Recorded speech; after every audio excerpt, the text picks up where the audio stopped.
मुटलबाट आएको बाइक र अनि मुटलबाट पाल्पा जाँदै गरेको बाइक एक आपसमा ठोकिएको रहेछ। मान्छेलाई चाहिँ खासै क्षति पुगेको रहन्छ।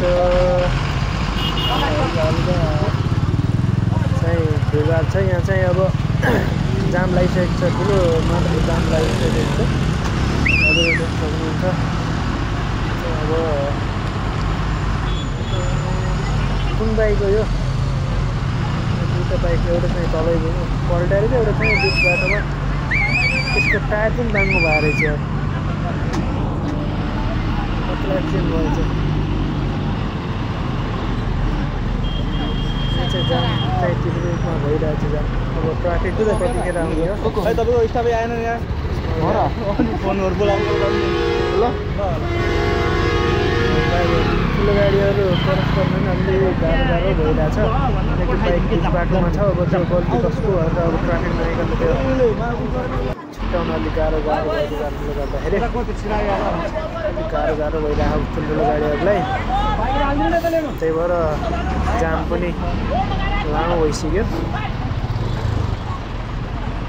गाडी बाइकहरू यसो हेर्दाखेरि चाहिँ स्पिडै जस्तो लाग्यो। अगाडिको त्यो बाइकको टायरको डिस चाहिँ रिपिट भएको छ। बल्ल बल्ल छिरिरहेको छ है यो बसहरू, ठुल्ठुलो बसहरू।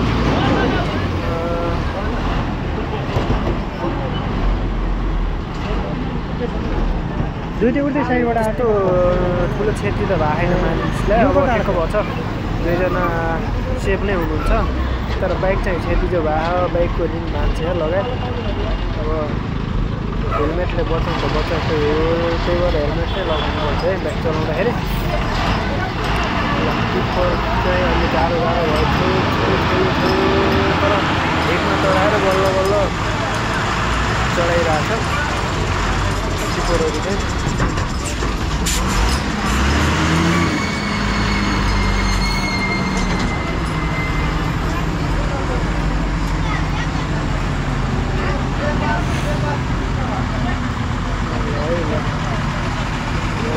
पास गराइरहेछ किनकि बाइक सार्न पनि भएन। अब गल्ती चाहिँ कसको अब ट्राफिकमा आएको छ, बाइक सार्न गाडीको समस्या भएर बाइक जस्तो आएर गाडी चाहिँ पास गराइरहेको अवस्था छ यहाँ चाहिँ।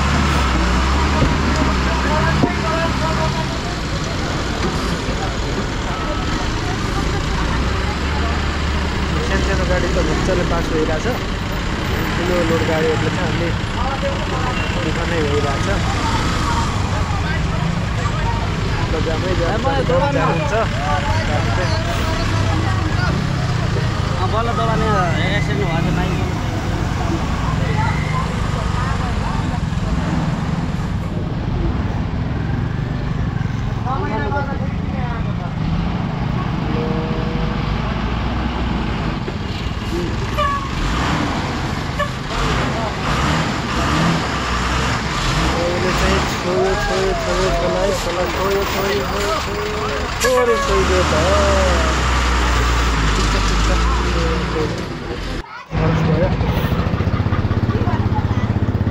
हामी चाहिँ अब फाइनल्ली अब लाग्यो। अब हामी यात्रा चाहिँ हामी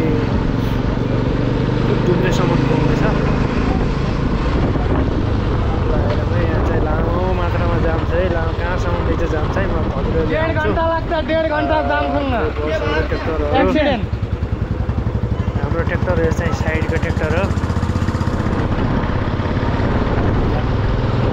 सबै जाम भएर 1 घन्टादेखि जाम छ। ब्याकका गाडी पनि रहेछ है गाइज।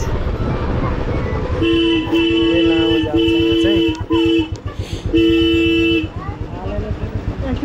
गाडी पनि जामै छ यहाँ। यता पनि जाम भयो। किन जाम भयो फेरि? वान वे त खुलेकै हो।